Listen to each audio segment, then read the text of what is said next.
কোটা বিরোধী আন্দোলনের পক্ষে বিপক্ষে অবস্থানকারীদের মধ্যে ধাওয়া পাল্টা ধাওয়ার ঘটনা ঘটেছে। এই মুহূর্তে ঢাকা বিশ্ববিদ্যালয়ের রাজু ভাস্কর্যের সামনে রয়েছেন সহকর্মী রেজওয়ান ফয়েজ। সরাসরি যুক্ত হচ্ছি তার সাথে। রেজওয়ান, হতাহতের ঘটনায় আসলে কারা বেশি ক্ষতিগ্রস্ত হয়েছে সেটা জানা গেছে কিনা এবং আন্দোলন এরপর কোন অবস্থায় রয়েছে এখন?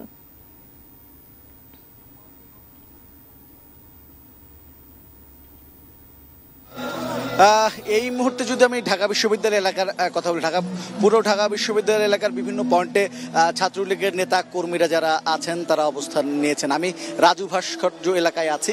সেখানে যদি ছবিটা দেখাই যে ঢাকা বিশ্ববিদ্যালয় এবং বাংলা ছাত্রলীগের ঢাকার বিভিন্ন প্রান্ত থেকে ছাত্রলীগের নেতা কর্মীরা এসছেন এবং রাজু ভাস্কর্য এলাকায় কিন্তু ছাত্রলীগের কেন্দ্রীয় যিনি সভাপতি সাদ্দাম হোসেন তিনি এখানে অবস্থান করছেন এবং কিছুক্ষণ পর পরে এখানে আমরা উত্তেজনার টের পাচ্ছি, কারণ নানা দিক থেকে ছাত্রলীগের এখান থেকে যেটা বলা হয়েছে, আমি কিছুক্ষণ আগে যখন ছিলাম পুরো এখানে সমাবেশ হওয়ার কথা ছিল ছাত্রলীগের ৩টার সময়, কিন্তু কিছুক্ষণ পরে আসলে সব ছাত্রলীগের নেতাকর্মীরা যখন এখানে এসে হাজির হন তারপর আসলে খবর আসতে থেকে যে বিভিন্ন পয়েন্ট থেকে যে কোটা বিরোধী যারা আছেন তারা বিভিন্ন পয়েন্টে হয়তো ঢোকার চেষ্টা করছেন কিংবা একটা সহিংসতার চেষ্টা করছে, এমন খবর আসতে শুরু করে ছাত্রলীগের নেতা কর্মীদের কাছে। তারা দাবি করছিলেন এবং তারপরে তারা ছাত্রলীগের নেতা কর্মীদের বিভিন্ন ভাগে ভাগ করে ঢাকা বিশ্ববিদ্যালয়ের প্রতিটা এন্ট্রি পয়েন্টে কিন্তু পাঠানো হয়েছে। অর্থাৎ আমি যদি বলি ঢাকা বিশ্ববিদ্যালয়ের বিভিন্ন পয়েন্টে এখন ঢাকা ছাত্রলীগের নেতাকর্মীরা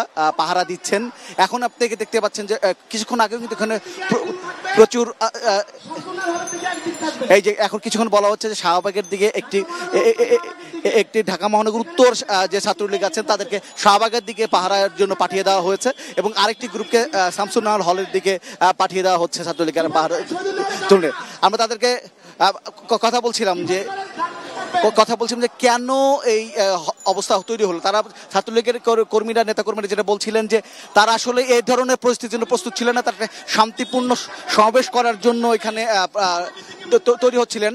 ঠিক সেই সময় যারা কোটা বিরোধী আন্দোলন করছিল, বৈষম্য বিরুদ্ধে যে ছাত্র জোট যারা ছিলেন তারা এখান থেকে সমাবেশটি শেষ করে তারা বিভিন্ন হলে যান এবং সেখানে তাদের দাবি, অর্থাৎ ছাত্রলীগ নেতাকর্মীরা দাবি করছেন, তারা কিছু ছবি আমাকে দিয়েছেন যে তারা প্রথমে হামলা শুরু করে এবং হলগুলোতে এবং তারপরে আসলে পাল্টা বা ছাত্রলীগ বলছে যে বাঁচার জন্য তাদের বেশ কয়েকজন নেতাকর্মী আহত হয়েছে, তারপরে তারা পাল্টা হামলা শুরু করে, এটি তারা বলছেন। তবে একটা জিনিস খেয়াল করছি যে ঢাকা বিশ্ববিদ্যালয় এই মুহূর্তে শুধু ঢাকা বিশ্ববিদ্যালয়ের শিক্ষার্থীরা নয়, ছাত্রলীগের ঢাকা মহানগর ছাত্রলীগ মানে ঢাকা জেলার যে ছাত্রলীগ বিভিন্ন জায়গা থেকে কিন্তু সেই ছাত্রলীগের কর্মীরা কিন্তু এখানে এসছেন এবং অবস্থান নিচ্ছেন। সবার হাতে আমি লাঠি দেখতে পাচ্ছি এবং কিছুক্ষণ পরই কিন্তু এখানে একটা উত্তেজনা তৈরি হচ্ছে। অনেক জায়গাতে খবর আসছে যে বিভিন্ন পয়েন্ট থেকে হয়তো কোটা বিরুদ্ধে আসছে, আমাদের খবর পাওয়ার সঙ্গে সঙ্গে কিন্তু এখানে উত্তেজনা তৈরি হচ্ছে এবং তারপরে কিন্তু দেখা যাচ্ছে যে সেই দিকে তারা ছুটে যাচ্ছে। তারপরে কিন্তু এখন পর্যন্ত আমি যেটা খেয়াল করেছি যে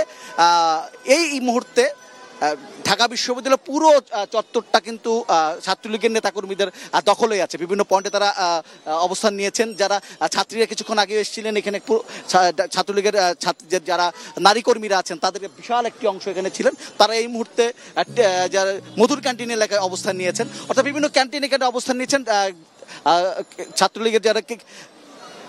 ছাত্রলীগের যে কেন্দ্রীয় সভাপতি আছেন সাদ্দাম হোসেন, তিনি বিভিন্ন জায়গায় গিয়ে কিন্তু এটি তদারকি করছেন যে কি অবস্থা। কিছুক্ষণ পরে হয়তো আমরা তাকে পেলে হয়তো তার সাথে আমরা কথা বলতে পারবো কি অবস্থান আছে। তবে এই মুহূর্তে যদি বলি উত্তেজনাকর একটা পরিস্থিতি। সহিংসতা প্রথম দিকে একটু সহিংসতা ঘটনা ঘটেছে, তারপরে কোনো এখন পর্যন্ত ধাওয়া পাল্টানোর ঘটনা ঘটেনি। তো অবশ্যই ঢাকা বিশ্ববিদ্যালয় এলাকায় উত্তেজনাকর পরিস্থিতি অবস্থান করছে ঢাকা বিশ্ববিদ্যালয় ক্যাম্পাসে।